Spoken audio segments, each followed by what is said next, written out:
Hello.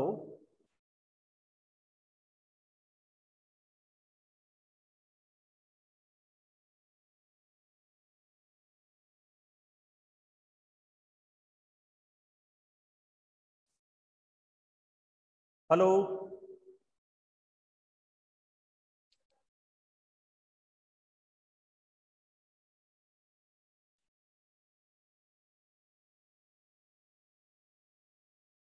Hello. आवाज पहुंच रही मेरी? सर। Yes sir. हाँ, 11th क्लास के हो ना Ravi Kumawat? Yes. Yes sir. हाँ, तो अभी तुम्हारे साथ में अभी और कोई नहीं है, अकेले हो?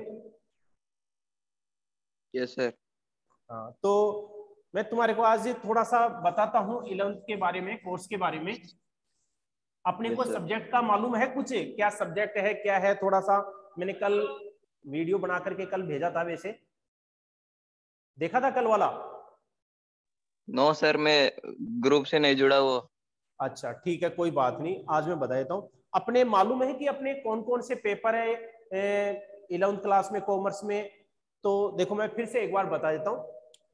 देखो आपकी हिंदी और इंग्लिश है, ये तो सबके चलती है, कंपलसरी है, ठीक है। यस। और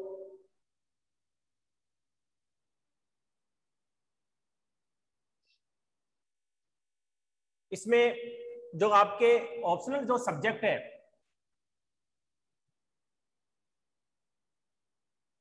एक होता है आपके अकाउंटेंसी, ठीक है। दूसरा नंबर का आता है आपके बिजनेस स्टडीज। आवाज पहुंच रही है मेरी? Yes sir. हाँ, देखो एक तो होता है आपके अकाउंटेंसी, जिसको हम हिंदी में क्या बोलते हैं? लेखा शास्त्र। हिंदी में इसको क्या बोलते हैं? लेखा शास्त्र। और दूसरा जो पेपर है उसको हम बोलते हैं बिजनेस स्टडीज, यानी कि व्यवसाय अध्ययन,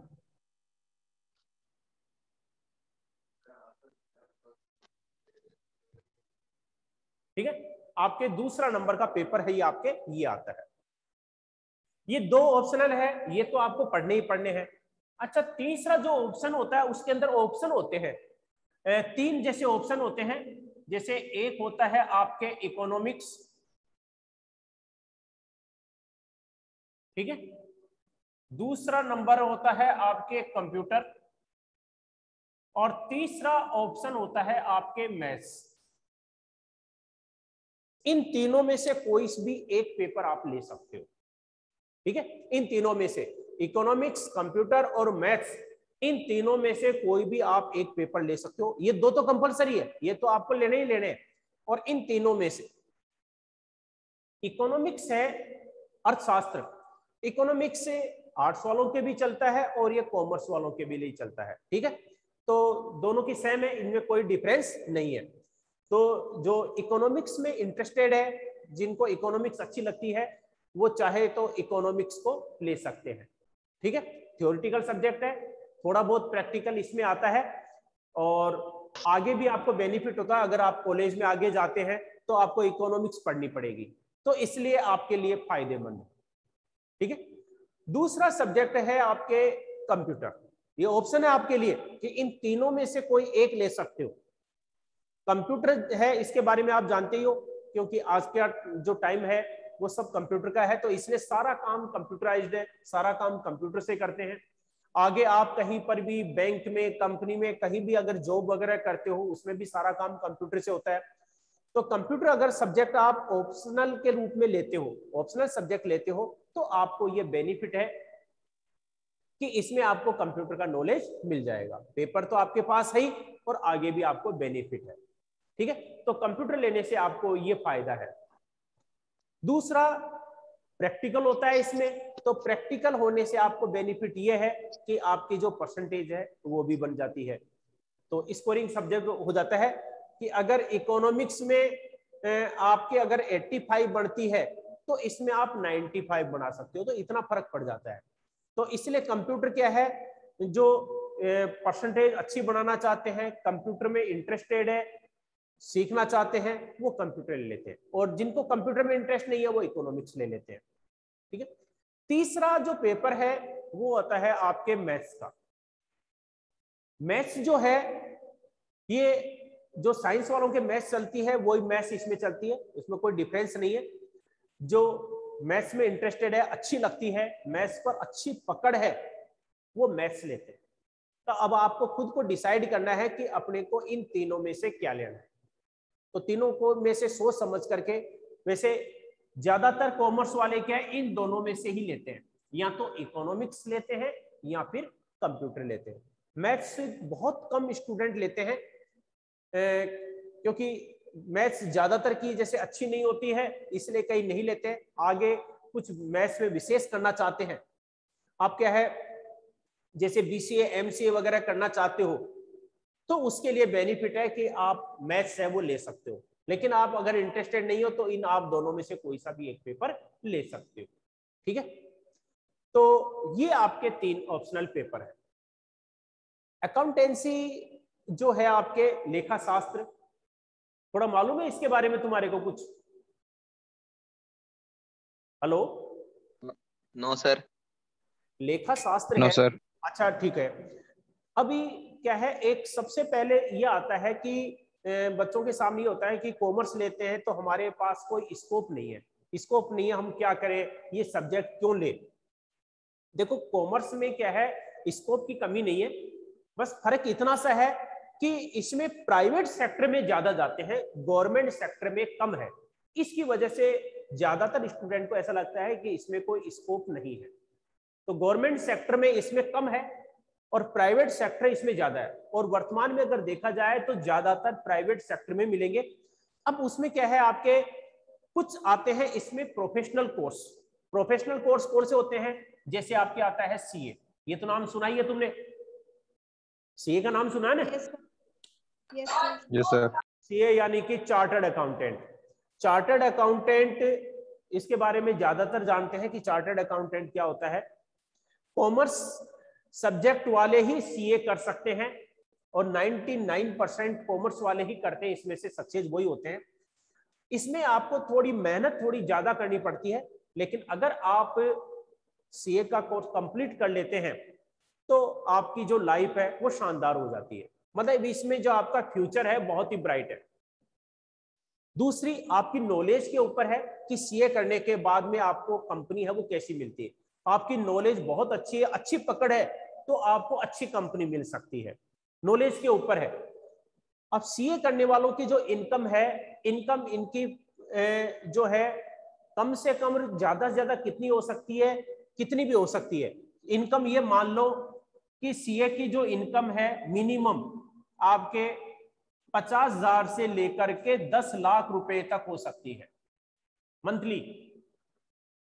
अब आपकी कंपनी के ऊपर है कि आपने कैसी कंपनी ज्वाइन की है, आपका नॉलेज कैसा है। आप देखते हो कि क्लास के अंदर इतने स्टूडेंट होते हैं तो सभी एक जैसे नहीं होते हैं, किसी की 60% होती है, किसी की 70 होती है, कई उस टॉपिक को बहुत अच्छे से क्लियर कर लेते हैं, कईयों के वो समझ में नहीं आता। बस वही चीज है कि आपकी जो पकड़ है इसमें कैसी है। आपकी पकड़ अगर अच्छी है तो आपको अच्छी कंपनी मिल जाएगी, अच्छी कंपनी मिल जाएगी तो आपको 2-2, 3-3 लाख रुपए भी आपकी इनकम है। और प्राइवेट कंपनी की बात बता रहा हूं, कई प्राइवेट कंपनी तो ऐसी है जिनकी इनकम है वो आपकी गवर्नमेंट कंपनी से भी ज्यादा है। तो इसलिए क्या इनकम इसमें खूब है, लेकिन आपको मेहनत करनी पड़ेगी। मेहनत की पैसा इसमें बहुत कम खर्च होता है। मतलब ये एक सब्जेक्ट ऐसा है जिसमें आपको मेहनत ज्यादा करनी है, पैसा आपका बहुत कम खर्च होता है। बाकी आप साइंस में क्या है, इंजीनियरिंग कोर्स करते हैं, मेडिकल में जाते हैं, उसमें मेहनत तो आपको करनी है, उसमें आपको पैसा भी अच्छा खासा खर्च करना पड़ेगा। लेकिन इसमें ऐसा नहीं है, इसमें केवल मेहनत है। मतलब ऐसे बच्चे, मतलब ऐसे पेरेंट्स जो ज्यादा पैसा खर्च करने में सक्षम नहीं है, लेकिन आप मेहनत कर सकते हैं, आप में लगन है, तो आप क्या है ये सब्जेक्ट ले सकते हो। तो सीए के अलावा इसमें और भी है। सीए तो आपके जैसे नाम ही, एक होता है सीएस। सीएस का मतलब होता है कंपनी सेक्रेटरी। कंपनी सेक्रेटरी यानी कि कंपनी सचिव। तो कंपनी सचिव ये भी क्या है, इसके समकक्षी होता है, इनमें कोई ज्यादा डिफरेंस नहीं होता है, दोनों लगभग मिलते जुलते होते हैं। और एक होता है आपके ICWA, Indian cost and works accountant.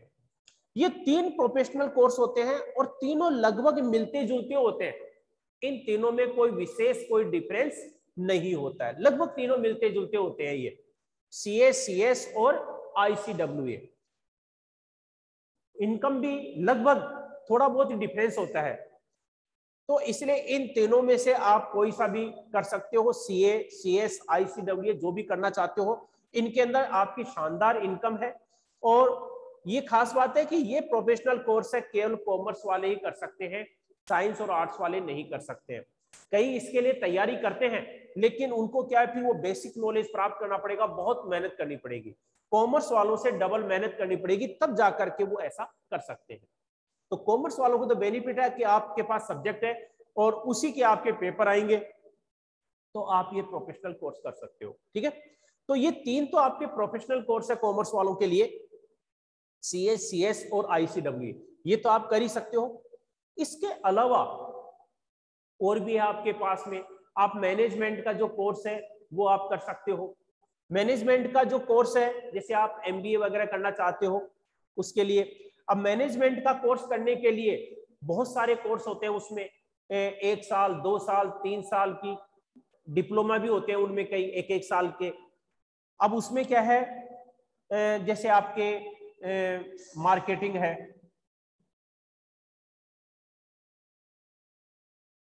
Finance है, बैंकिंग है, ये मैनेजमेंट के कोर्स है जो कॉमर्स वालों के लिए होते हैं। ग्रेजुएशन करने के बाद में, यानी कि जैसे बीकॉम अगर आप कर लेते हो तो बीकॉम करने के बाद में आप ये कर सकते हो।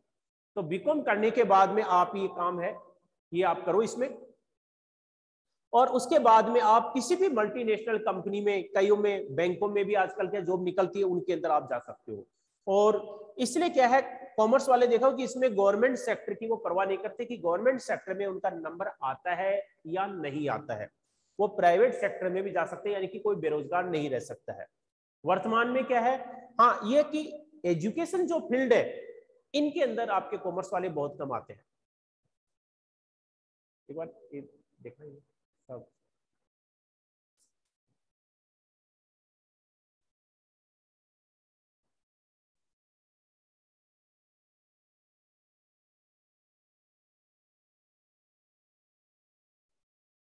ठीक है। आ रही मेरी आवाज तुम्हारे पास? हेलो? Yes sir. हाँ यस सर। तो मैंने देखो आपको ये 3 प्रोफेशनल कोर्स के बारे में बताया, CA, CS, ICWA। ठीक है, ये तो कॉमर्स वालों के लिए मेन होते ही हैं, जो मेहनत करने में सक्षम है कि मैं मेहनत कर सकता हूं उनके लिए।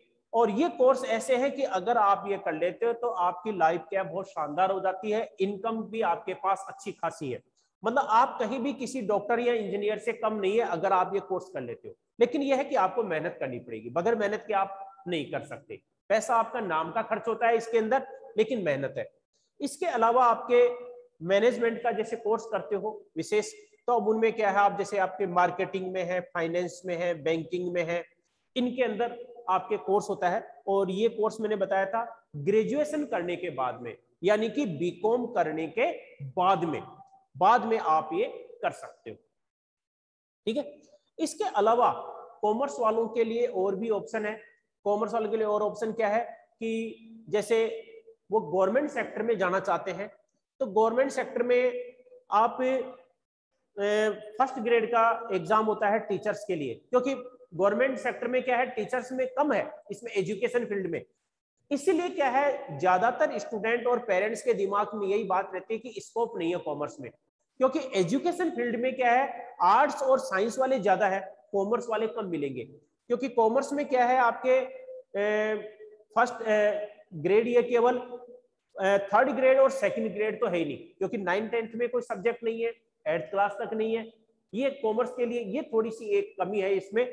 तो इस वजह से क्या कई क्या करते हैं कि इसी को ध्यान में रखते हैं तो कॉमर्स नहीं लिखते, बल्कि आगे जाते हैं। लेकिन जो एजुकेशन में टीचिंग जॉब नहीं करना चाहते उनके लिए बहुत सारे मौके हैं। जो ये सोच रहे कि मेरे को तो टीचिंग जॉब ही करना है, उनके लिए एक फर्स्ट ग्रेड है, क्योंकि साइंस और आर्ट्स वालों के लिए मौके ज्यादा है। लेकिन बाकी और जो सेक्टर है उनके लिए क्या, उनमें कॉमर्स वालों के लिए ज्यादा मौके हैं। आप किसी मल्टीनेशनल कंपनी में जॉब के लिए जाते हैं तो आपको आर्ट्स और साइंस वालों से ज्यादा प्राथमिकता दी जाएगी।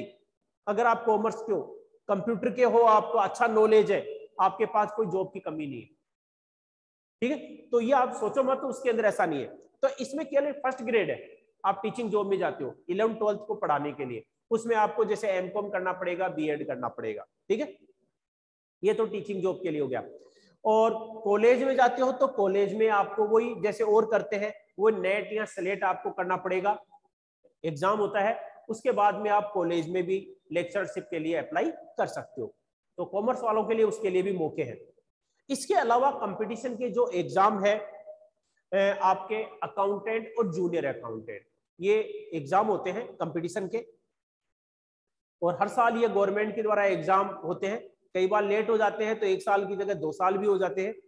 ये अकाउंटेंट और जूनियर अकाउंटेंट का जो एग्जाम होता है कंपटीशन का, कॉमर्स वालों के लिए जैसे होता है, अब ऐसे देने को तो उसमें क्या है, साइंस वाले वो भी बैठ जाते हैं, लेकिन ज्यादातर इसमें जो सेलेक्ट होते हैं वो कॉमर्स वाले होते हैं। तो गवर्नमेंट एग्जाम है तो अकाउंटेंट जूनियर अकाउंटेंट का ये आप कर सकते हो। बैंक वालों के इनकी तरफ से भी आपके एग्जाम होता है, और कई डिपार्टमेंट के भी कई ऐसे एग्जाम होते हैं आपके, जैसे इनकम टैक्स है, सेल्स टैक्स है इनका। अब इनकम टैक्स है, सेल्स टैक्स है, ये ऐसे डिपार्टमेंट है, एक्साइज है, कस्टम है, जिनके बारे में आपने नाम सुना होगा। ये ऐसे डिपार्टमेंट है जिनमें क्या है, आपकी बहुत शानदार इनकम हो सकती है। अब इनके लिए सबके लिए क्या एग्जाम होता है, एग्जाम के बाद में आप इन डिपार्टमेंट में जा सकते हैं। तो कहने का मतलब यह है कि आपके पास में क्या है, ऑप्शन तो बहुत सारे हैं कॉमर्स में, और केवल आपको मेहनत करने की जरूरत है। आपके दिमाग से ये बात निकाल देना कि आप ये सोचते हैं कि इसमें स्कोप नहीं है, स्कोप बहुत है। हाँ, ये है कि मैंने बताया कि गवर्नमेंट सेक्टर जो है उसमें क्या है, थोड़े ऑप्शन कम है, प्राइवेट सेक्टर में ज्यादा है। और वर्तमान में क्या है, ज्यादातर ये मान लो कि वर्तमान में 80% जो है आपको प्राइवेट सेक्टर में मिलेंगे, 20% ही मिलेंगे आपको गवर्नमेंट सेक्टर में। तो इसलिए क्या आप थोड़ा सा ये ध्यान रखो। बाकी आपके दिमाग में कोई ऐसा कोई कंफ्यूजन है वो मेरे से आप पूछ सकते हो। बाकी तो अपनी क्या है, जैसे ऑफलाइन क्लास होगी तो अपन क्या है फिर आराम से इसे बैठ करके बात कर सकते हैं। तो ऑप्शन की कोई कमी नहीं है। वर्तमान में देख लो कि इसमें बहुत से स्टूडेंट जो कॉमर्स किए हुए हैं, आपको क्या कंपनीज में ही जॉब करते हुए मिलेंगे। तो इसलिए क्या है, जॉब की तो कोई कमी है ही नहीं। मेहनत कर सकते हो तो आप ये और भी कर सकते हो, क्योंकि ये ऐसे एग्जाम है जो कॉमर्स वालों के लिए ही है, ये साइंस और आर्ट्स वालों के लिए नहीं है। तो कॉमर्स वाले ही इसमें सक्सेस हो सकते हैं, ठीक है। और बाकी कई कंपटीशन ऐसे हैं वो सब दे सकते हैं, वो आर्ट्स और साइंस वाले देते हैं, वैसे आप कॉमर्स वाले भी दे सकते हो। तो मौके आपके पास खूब है।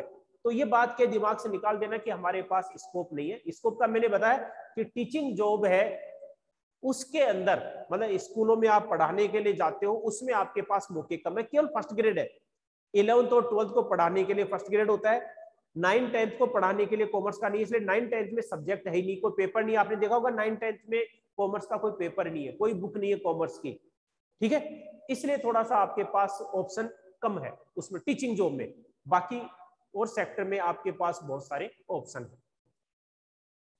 तो ये जो आपके मैंने बताया था, ये प्रोफेशनल कोर्स CS, ICWA या आपके मैनेजमेंट से कोर्स से संबंधित, इसके लिए आपको क्या है, इन पेपर पर आपको ध्यान देना पड़ेगा। मेन आपके वैसे तो तीनों का ही होता है, लेकिन अकाउंटेंसी है, ये आपके मेन पेपर है।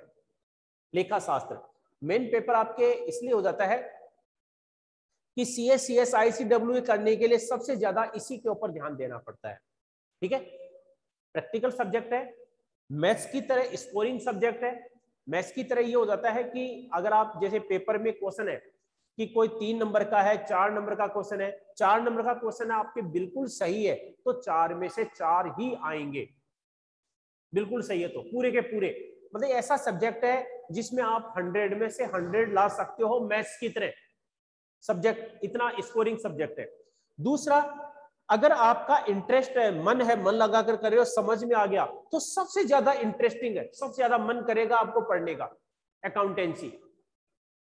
ठीक है, इसमें क्या है, अभी अपने जो कोर्स आया है एनसीईआरटी का कोर्स आया, आपने बुक देखी होगी, इसकी बुक देखी है आपने 11th की? Hello no sir.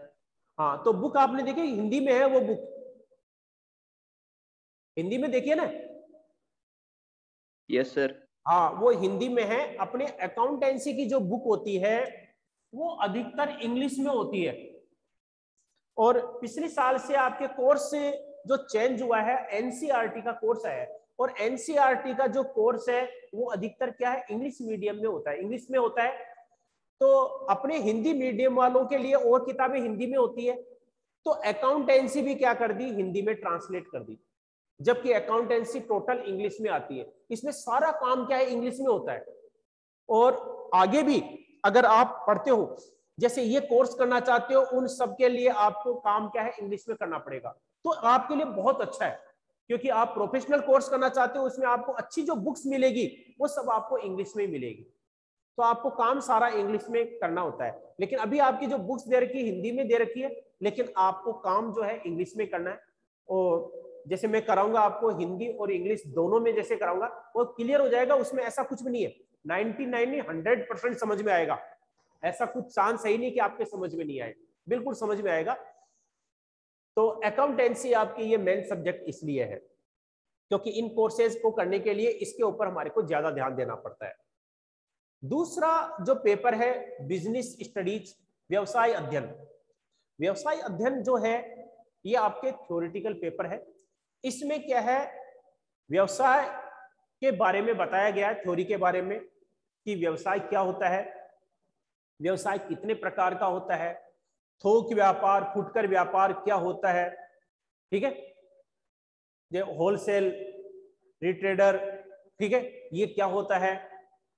इसके अलावा फैक्ट्रियां कितने प्रकार की होती है, फैक्ट्री एक्ट है, कारखाना जो अधिनियम है वो क्या होता है।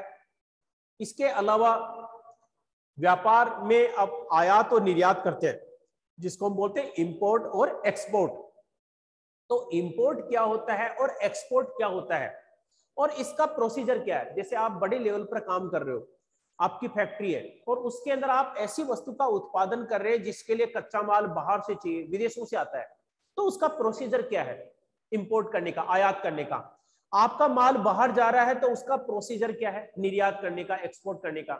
तो आयात और निर्यात की प्रक्रिया क्या है, उन सब के बारे में हम किसमें पढ़ेंगे, बिजनेस स्टडीज में पढ़ेंगे, ठीक है। इसके अलावा आपके शेयर मार्केट जो है क्या होता है, स्टॉक एक्सचेंज क्या होता है, ये शेयर है ये क्या होते हैं, कंपनी शेयर कैसे जारी करती है, कैसे खरीदे जाते हैं, उसका क्या प्रोसीजर है, उन सब के बारे में भी हम बिजनेस स्टडीज में पढ़ेंगे। एक आपके होता है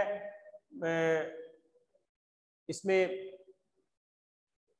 उपभोक्ताओं की सुरक्षा के लिए उपभोक्ता संरक्षण कानून बना हुआ है, और उसके लिए कोर्ट बने हुए हैं, कंज्यूमर कोर्ट, उपभोक्ता मंच। तो उपभोक्ता जो मंच है वो कंज्यूमर्स की, ग्राहकों की सेफ्टी के लिए बनाए गए हैं। आजकल क्या है, व्यापार में क्या है, बहुत सी कई बार धोखाधड़ी होती है, व्यापारी ग्राहकों को अच्छी सर्विस नहीं देते हैं या उनके साथ किसी प्रकार का धोखा कर लेते हैं, तो उनसे बचने के लिए कोर्ट बने हुए हैं, कंज्यूमर कोर्ट, उपभोक्ता मंच। तो ये उपभोक्ता मंच है, ये क्या होता है, उनमें शिकायत है, कंप्लेंट है, वो कैसे की जाती है, उसके बारे में भी हम किस पे पढ़ेंगे, बिजनेस स्टडीज में पढ़ेंगे। तो यानी कि ये आपके व्यवहार में भी आपके काम में आती है। आपने देखा होगा मार्केट में बहुत सी ऐसी वस्तुएं होती है, जैसे उस पर पैकिंग के ऊपर लिखा हुआ रहता है, जैसे MRP लिखा रहता है, MRP 138। MRP का मतलब होता है मैक्सिमम रिटेल प्राइस, अधिकतम खुदरा मूल्य, यानी कि इस वस्तु की अधिकतम कीमत 138 है, उस पर प्रिंट का मतलब ये होता है। अब वो वस्तु आप खरीद रहे हैं तो कोई भी व्यापारी किसी भी दशा में आपसे 138 रुपए से ज्यादा नहीं ले सकता है, क्योंकि वो उसकी अधिकतम कीमत है। और उसमें कई बार लिखा हुआ भी रहता है नीचे उसमें देख ध्यान से पढ़ना, उसमें लिखा हुआ है जैसे इंक्लूसिव ऑफ ऑल टैक्सेज, सभी करों सहित रेट लिखी हुई है। वस्तु की कोई भी पैकिंग है, कोई भी डिब्बा, खाने पीने का सामान हो या और कोई चीज हो, उन पर आपने देखा होगा एमआरपी लिखी रहती है, और नीचे और लिखा हुआ है इंक्लूसिव ऑफ ऑल टैक्सेज, सभी करों सहित, यानी कि सब जो टैक्स है इसमें शामिल है। फिर व्यापारी आपको बेवकूफ नहीं बना सकता, आपको ये नहीं कह सकता कि मेरे को 145 दो, 150 दो, क्योंकि उसमें सब टैक्स इसमें शामिल है। अगर वो आपसे ज्यादा ले रहा है तो इसका मतलब है आपके साथ धोखा कर रहा है, आप कंज्यूमर कोर्ट में जा सकते हो। लेकिन कंज्यूमर कोर्ट का एक प्रोसीजर है, आपके पास उसकी बिल या रसीद होनी चाहिए। अगर आप बिना बिल या रसीद के कोई वस्तु अगर परचेज करते हो तो आपके पास तो कोई सबूत है ही नहीं। आपने कोई वस्तु खरीदी, आपके पास में कोई बिल या रसीद नहीं है और वो वस्तु खराब आ गई, आप कंज्यूमर कोर्ट में उसके खिलाफ कोई कंप्लेंट नहीं कर सकते, क्योंकि कंप्लेंट करने के लिए आपके पास क्या चाहिए, प्रूफ चाहिए, यानी कि सबूत चाहिए, और वो सबूत आपके पास है ही नहीं, क्योंकि सबूत के लिए आपके पास क्या होना चाहिए, बिल या रसीद। तो ये कंज्यूमर कोर्ट का होता है। बहुत सी होता है, कई बार कई महंगी चीजें होती है, आप ज्वेलरी का सामान है, आप सुनार की दुकान पे लेने गए, आपने क्या है 50,000 का सामान लिया, अब 50,000 की कोई ज्वेलरी खरीदी, आपने बिल के लिए कहा, उसने कहा कि देखो बिल अगर बनेगा तो आपको क्या है 55,000 देने पड़ेंगे, 50,000 की जगह कितने देने पड़ेंगे, 55,000, जबकि बिल उसका 50,000 का है। हाँ, कच्ची रसीद ऐसे बना दूंगा, बिल वैसे नहीं बनाऊंगा, ऐसे लिख करके दे दूंगा। आपने सोचा चलो 5,000 रुपए ज्यादा क्यों दे, ठीक है, आपने क्या बिना बिल या रसीद के ऐसे आपने ले लिया। अब बाद के अंदर अगर वो ज्वेलरी अगर खराब निकलती है, उसके अंदर किसी प्रकार की मिलावट है, आप उस दुकानदार के खिलाफ कंज्यूमर कोर्ट में नहीं जा सकते, कोई कंप्लेंट नहीं कर सकते। क्यों? क्योंकि आपके पास में सबूत के तौर पर कोई बिल या रसीद नहीं है, इसलिए बिल या रसीद होना बहुत जरूरी है। तो ये सब चीजें हैं जो आपके व्यवहारिक जीवन में भी काम आती है। इन सब चीजों के बारे में हम पढ़ेंगे बिजनेस स्टडीज में, ठीक है। तो ये मैंने बताया कि आपके ये जो दो पेपर है, अकाउंटेंसी और बिजनेस स्टडीज, ये दो तो आपको लेने कंपलसरी है, तो आपको लेने पड़ेंगे। और तीसरा जो पेपर है, इनमें से आप एक ले सकते हो। अधिकतर तो मैंने बताया कि इकोनॉमिक्स या कंप्यूटर लेते हैं, मैथ्स कोई कुछ स्टूडेंट है वो लेते हैं जिनकी मैथ्स बहुत अच्छी है या मैथ्स में इंटरेस्ट है या आगे कुछ ऐसा ही कोई कोर्स करना चाहते हैं, ठीक है। तो ये तो आपके हो गया सब्जेक्ट। अच्छा, आपके जो भी है इकोनॉमिक्स पढ़ाने वाले आपके टीचर है अलग होंगे, बिजनेस स्टडीज अलग होंगे, और अकाउंटेंसी आपको मैं पढ़ाऊंगा, ठीक है। तो अभी मैं आपको केवल वैसे ही क्या है नॉलेज बता रहा हूँ, आपको बुक का कुछ भी स्टार्ट नहीं कराया, केवल सब्जेक्ट के बारे में बताया कि ये आपके सब्जेक्ट है, ये क्या होता है और इसमें आप क्या कर सकते हो। आपके दिमाग में और कुछ भी अगर ऐसा है तो उसके बारे में आप पूछ सकते हो। बाकी अच्छी अगर जानकारी है तो बाकी अपनी ऑफलाइन क्लासेस जब स्टार्ट होगी, जहां तक है शायद इस महीने के एंड तक स्टार्ट हो जाएगी, तो उसमें फिर हम क्या है उसमें अच्छी तरह से बात कर सकते हैं आमने सामने। तो ये आपके सब्जेक्ट का है। हाँ, दिमाग में यह है कि दिमाग में अगर तुम्हारे दिमाग में यह है कि किसी ने थोड़ा सा भ्रमित कर रखा है कि इसमें ऐसा कोई स्कोप नहीं है, ऐसा कुछ भी नहीं है, स्कोप बहुत है। आप में मेहनत करने की एक तो लगन होनी चाहिए और काबिलियत होनी चाहिए। अगर आप में लगन नहीं है, मेहनत नहीं कर सकते, तो आप चाहे साइंस मैथ्स लो, बायो लो या आर्ट्स लो, कुछ भी लो, फिर तो क्या है वैसे ही है, कोई फिर सब्जेक्ट का कोई फर्क नहीं है। केवल सब्जेक्ट लेने से कुछ नहीं होगा, इसके साथ में आपको मेहनत करनी है, आपको सोच लेना है, एक टारगेट बनाना है कि मेरे को ये करना है। अगर ये आप सोच लेते हो तो आपके पास में जॉब की कोई कमी नहीं है, आपके पास बहुत सारे मौके, आप आराम से कर सकते हो। इसलिए क्या है, इसमें सोचना ही मत या दिमाग में मत लाना कि इसमें स्कोप नहीं है, आपके खुद के सोच लो कि मैं मेहनत कर सकता हूं कि नहीं। अगर आप मेहनत नहीं कर सकते तो फिर तो आप कोई सा भी सब्जेक्ट लो, फिर तो आपकी हालत वही रहेगी जो औरों की है, ठीक है। तो ये आपको ध्यान रखना है। इसके अलावा आपके ये तो आपको मैंने इसका बता ही दिया कि आपके प्रोफेशनल जो कोर्स है ये आपके होते हैं सब्जेक्ट जो है तीनों आपके 3 पेपर होते हैं, इनके बारे में मैंने आपको बता दिया। अकाउंटेंसी, लेखा शास्त्र, ये होती क्या है, तो थोड़ा सा मैं शॉर्ट में तुम्हारे को बता देता हूँ।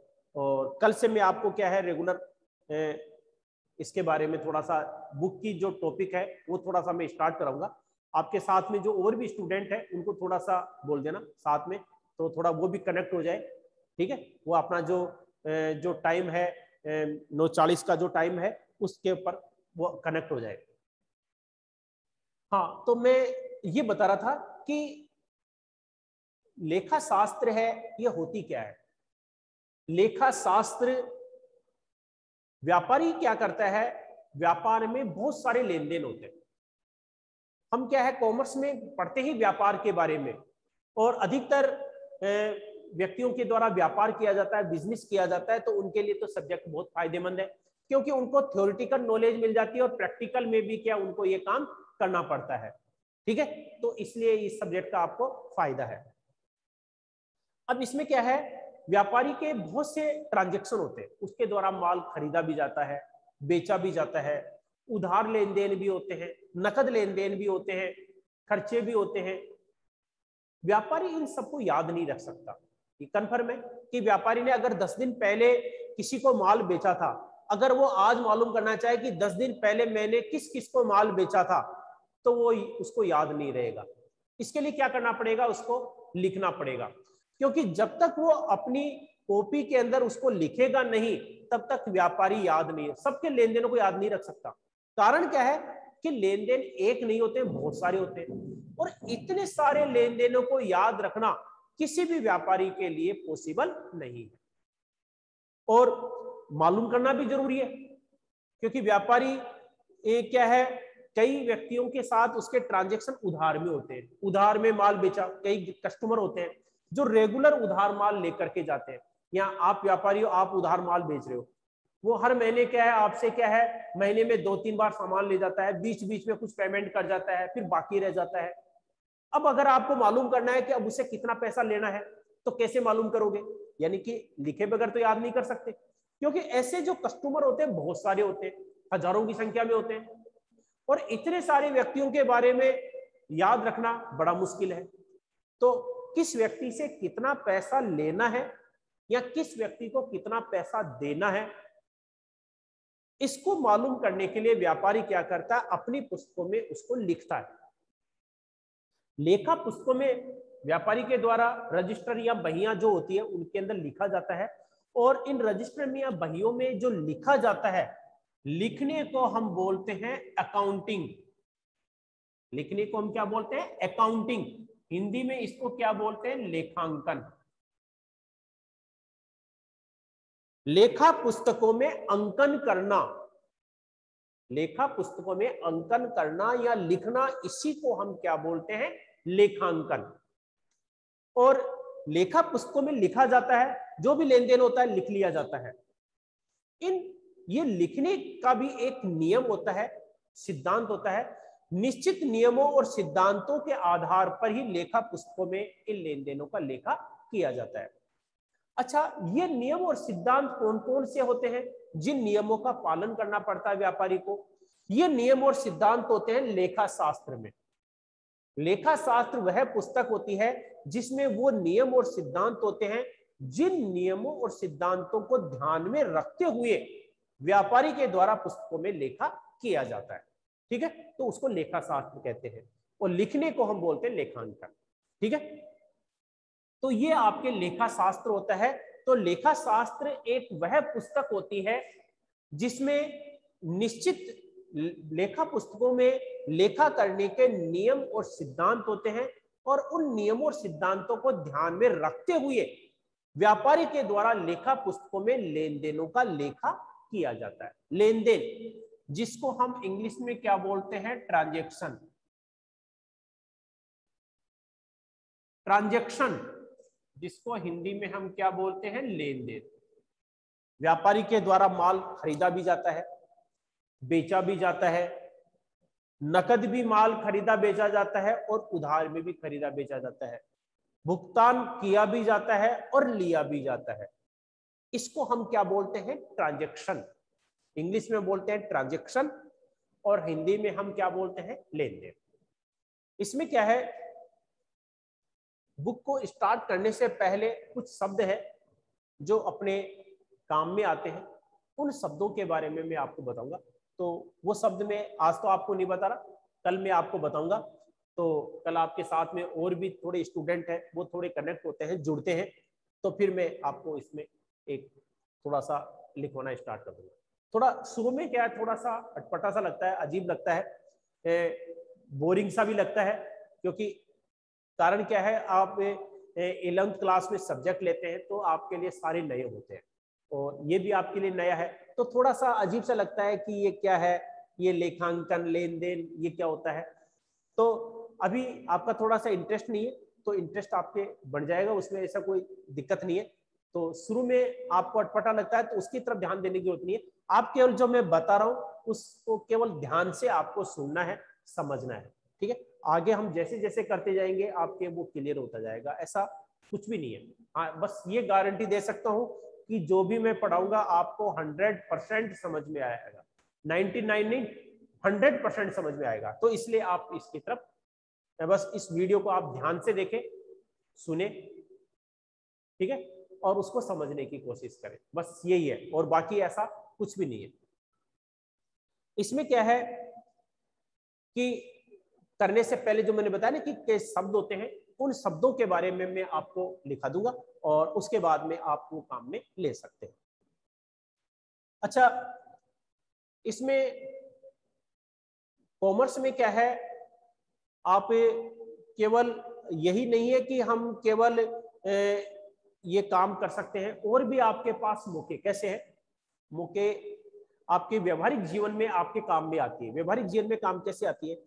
आज हर व्यक्ति, मतलब यह ज्यादातर, ये मान लो कि 70% जो व्यक्ति है वो इनकम टैक्स सब नहीं देते हैं, लेकिन उसकी रिटर्न है वो भरते हैं, ठीक है, फाइल तैयार करते हैं इनकम टैक्स की। इनकम टैक्स की फाइल इसलिए तैयार करवाते हैं क्योंकि उसे क्या आसानी से क्या लोन मिल जाता है, इसलिए ज्यादातर व्यक्ति है वो इनकम टैक्स की जो फाइल तैयार करवाते हैं, रिटर्न भरते हैं। इनकम चाहे कम हो, टैक्स उस पर बनता है या नहीं बनता है, लेकिन वो उस फाइल तैयार करने से ये फायदा होता है कि अगर उसको कभी जरूरत पड़ती है लोन वगैरह लेने की, वो लोन वगैरह ले सकता है। तो इनकम टैक्स से क्या होता है, इनकम टैक्स रिटर्न क्या होती है, इनकम टैक्स है वो कैसे कैलकुलेट किया जाता है, उसकी गणना कैसे की जाती है, वो सब चीजें भी आप कॉमर्स में पढ़ोगे। ये सब चीजें आपके किस में आएगी? अकाउंटेंसी में आएगी। और इनकम टैक्स और इस डिपार्टमेंट में भी अगर आप आगे जाना चाहते हैं, उससे संबंधित कोई एग्जाम देना चाहते हैं, तो उसके लिए भी आपके लिए इंपॉर्टेंट है इस सब्जेक्ट के ऊपर ध्यान देना, ठीक है। तो इनकम टैक्स रिटर्न वगैरह आप क्या है, इसके लिए क्या करते हो, सीए के पास जाते हो। ज्यादातर व्यक्ति जो कोई सा भी काम कर रहे हैं, चाहे डॉक्टर है, वकील है, इंजीनियर है, उनको भी क्या है इनकम टैक्स की फाइल तैयार करवानी पड़ती है। तो वो खुद तो तैयार कर नहीं सकते, उसके लिए उसको किसके पास जाना पड़ता है? सीए के पास, यानी कि चार्टर्ड अकाउंटेंट के पास में जाना पड़ता है। चार्टर्ड अकाउंटेंट है वही इस फाइल को तैयार करता है, ठीक है। लेकिन अगर आप कॉमर्स के हो तो आपको यह नॉलेज है, आप क्या है वो रिटर्न खुद तैयार कर सकते हो, ठीक है। इसके अलावा आपके देखा होगा कि पैन कार्ड बनाना पड़ता है।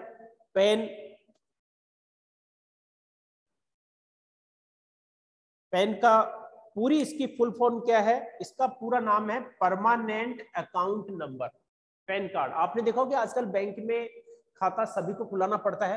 पहले केवल जिनकी जरूरत पड़ती थी उन व्यक्तियों को खाता खुलाना पड़ता था, सबको खाता नहीं खुलाना पड़ता था।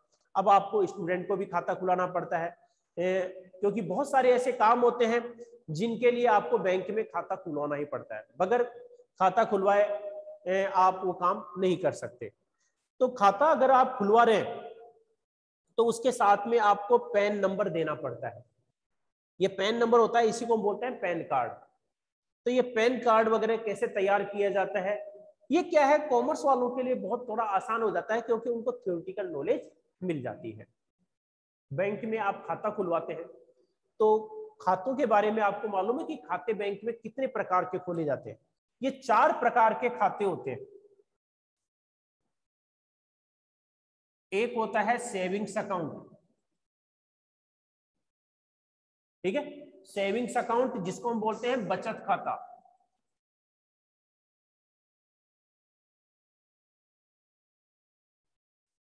दूसरा होता है आपके करंट अकाउंट,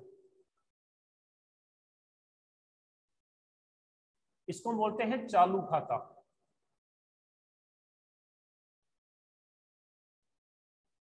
और तीसरा होता है रेकरिंग डिपॉजिट अकाउंट।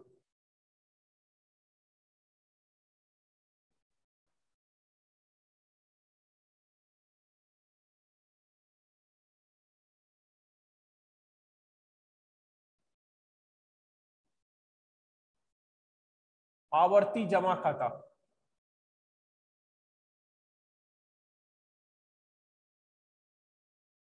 और चौथा होता है आपके फिक्स्ड डिपॉजिट अकाउंट।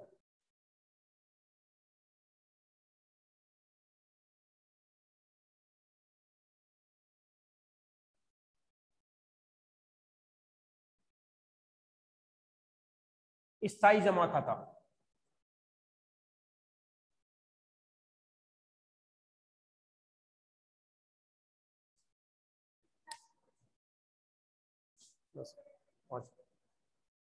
ठीक है, ये आपके 4 अकाउंट होते हैं जिनमें आप खाता खुलवा सकते हैं। जैसे सेविंग्स अकाउंट है, बचत खाता। दूसरे नंबर पर आता है आपके करंट अकाउंट, चालू खाता। और तीसरे नंबर पर आपके रेकरिंग डिपॉजिट अकाउंट, जिसको हम शॉर्ट में क्या बोलते हैं, आरडी अकाउंट। और चौथे नंबर पर आता है आपके फिक्स्ड डिपॉजिट अकाउंट यानी कि स्थायी जमा खाता। ये जो अकाउंट है सबके लिए इनका अलग अलग है। सेविंग अकाउंट है, आम व्यक्ति के द्वारा इस प्रकार का खाता खोला जाता है जिनकी एक निर्धारित आय होती है। वो व्यक्ति कभी भी बैंक में पैसा जमा करा सकता है, निकाल सकता है। अगर उसके पास में इनकम बचत है, अगर 1000 है तो 1000 जमा करा सकता है, 5000 है तो 5000, और जरूरत पड़ती है निकाल सकता है। करंट अकाउंट चालू खाता है, ये अधिकतर व्यापारियों के द्वारा खोला जाता है, क्योंकि इसमें क्या है, व्यापारियों को सुविधा दी जाती है ओवरड्राफ्ट की, अधिविकर्ष की सुविधा दी जाती है।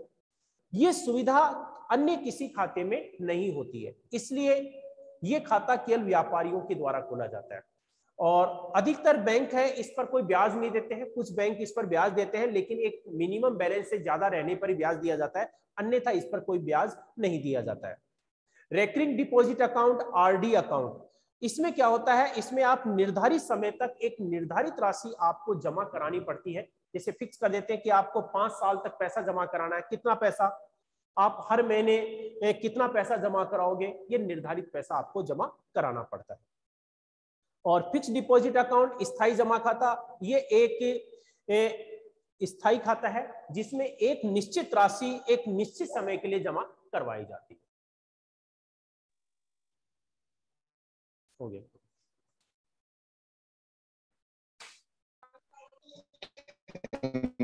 सर।